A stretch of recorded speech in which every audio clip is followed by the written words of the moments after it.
Aujourd'hui, je vais vous raconter une anecdote personnelle, une histoire qui m'est arrivée il y a quelques années. Je n'avais pas prévu de tourner aujourd'hui. D'ailleurs, la lumière est complètement pourrie, le son, n'en parlons pas, je n'ai pas mon micro, mon bureau n'est pas rangé.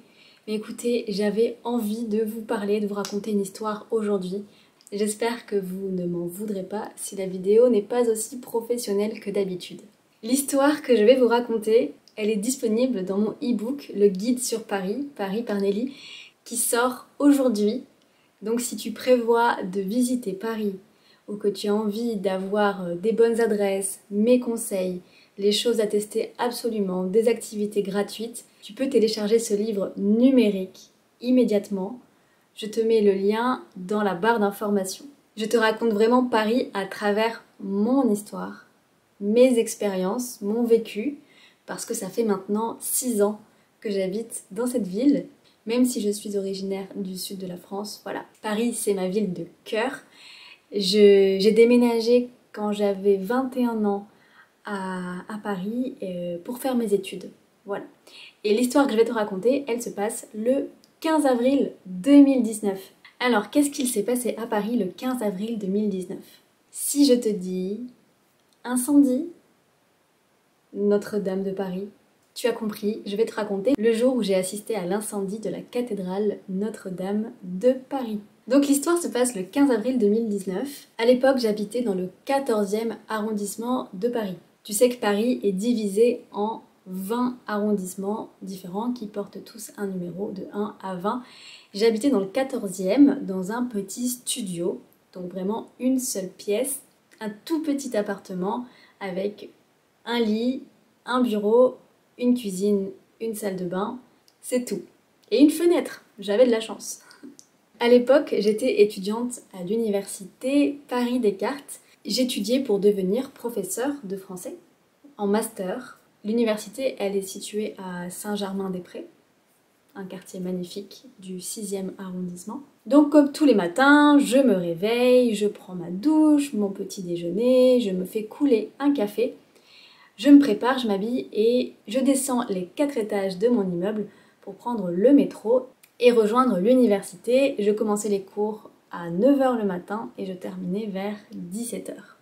La journée se passe bien, il fait beau, je me sens bien et je suis contente parce que le lendemain, c'est mon anniversaire. C'est mon anniversaire, donc j'ai hâte, je réfléchis à ce que je vais faire. Je m'apprête à fêter mes 22 ans, je crois, ou 21, je sais plus. Mais voilà, c'est une journée qui est magnifique pour moi.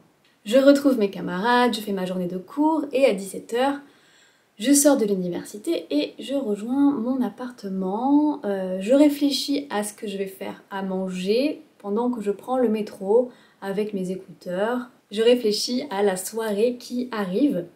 Je rentre chez moi, je remonte les 4 étages. Je suis essoufflée parce que bien sûr 4 étages pour moi, c'était beaucoup à l'époque.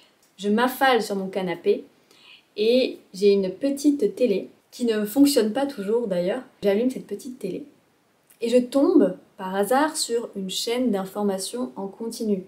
Vous savez, ces chaînes télévisées qui donnent l'actualité sans interruption, 7 jours sur 7, 24 heures sur 24. Donc là, je vois un petit bandeau en bas de l'écran. Je m'en souviens très bien. Il y avait écrit « Un incendie vient de se déclarer dans la cathédrale Notre-Dame de Paris ». Il était environ 19 h. Il faut savoir que j'habitais à 20 minutes, 25 minutes en transport en commun, en métro, de la cathédrale. Donc je lis ça et mon sang ne fait qu'un tour. Je saute de mon canapé et je fonce tout droit vers la cathédrale. Je me dis, j'ai le pressentiment que quelque chose de très grave et de très important est en train de se passer et que je dois absolument être là-bas. Et que je dois voir ça de mes propres yeux. Je n'ai même pas réfléchi, j'ai attrapé mon sac et j'ai sauté dans le métro. Et là, dans le métro, j'observe les gens qui sont tous sur leur téléphone, très silencieux, mais on entend aussi des petits chuchotements. On sent que quelque chose de grave est en train d'arriver et que tout le monde en prend conscience. Tout le monde se regarde avec un air un peu inquiet. Je sors du métro à la station Cité puisque Notre-Dame de Paris, en fait, est située sur ce qu'on appelle l'île de la Cité. Et là, immédiatement, je sens l'odeur du brûlé. Tout de suite. Je sors du métro et je vois une énorme colonne de fumée. Énorme. Et là, il y a une foule de personnes qui assistent à ce spectacle dramatique. Je suis choquée. Et en même temps, j'ai conscience d'être témoin d'un événement unique, dramatique, certes, très spectaculaire, historique. Voilà, un événement historique. J'entends les sirènes des pompiers partout autour. Les camions de pompiers arriver de partout. Il y a des gens qui prennent des photos, il y a des gens qui se mettent à chanter, il y a des gens qui se mettent à prier. C'est une atmosphère unique et un événement unique. Il faut savoir que sur Notre-Dame de Paris, la cathédrale, il y a ce qu'on appelle la flèche. Je vous mets une photo juste ici de la flèche. Et la grande crainte de tout le monde, c'était que la flèche, qui est l'emblème de Notre-Dame aussi, prenne feu, qu'elle s'écroule. Malheureusement, ce que l'on redoutait tous est arrivé. La flèche de Notre-Dame de Paris, tout d'un coup, s'embrase, elle prend feu et elle s'écroule. C'est à ce moment-là que je prends la photo, cette photo, ma photo de la cathédrale qui brûle. Et là, on sait tous qu'il n'y aura pas de retour en arrière, que c'est trop tard. Ce symbole immense est en train de partir en fumée, la flèche a brûlé, la flèche est tombée. Je crois qu'il y a un silence, vraiment un silence. À ce moment-là, je commence à sentir des choses qui me tombent sur les cheveux. Je lève les yeux et je vois des cendres, des espèces de gros bouts, comme des bouts de papier qui brûlent dans le ciel et qui tombent sur nous.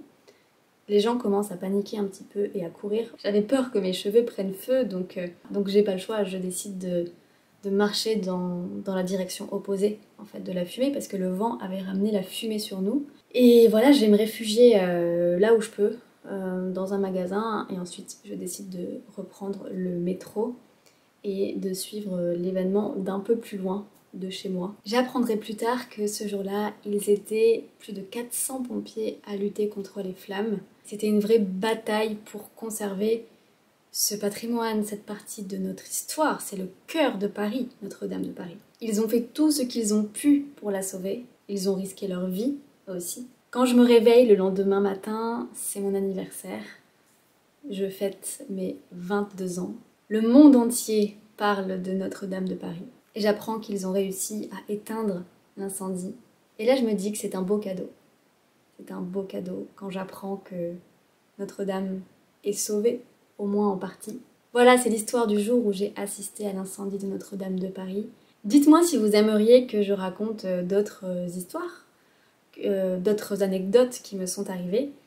En attendant, je te rappelle que mon e-book est sorti, un guide sur Paris, le guide par arrondissement, les choses à faire absolument, et profite du tarif spécial de lancement pour 3 jours seulement.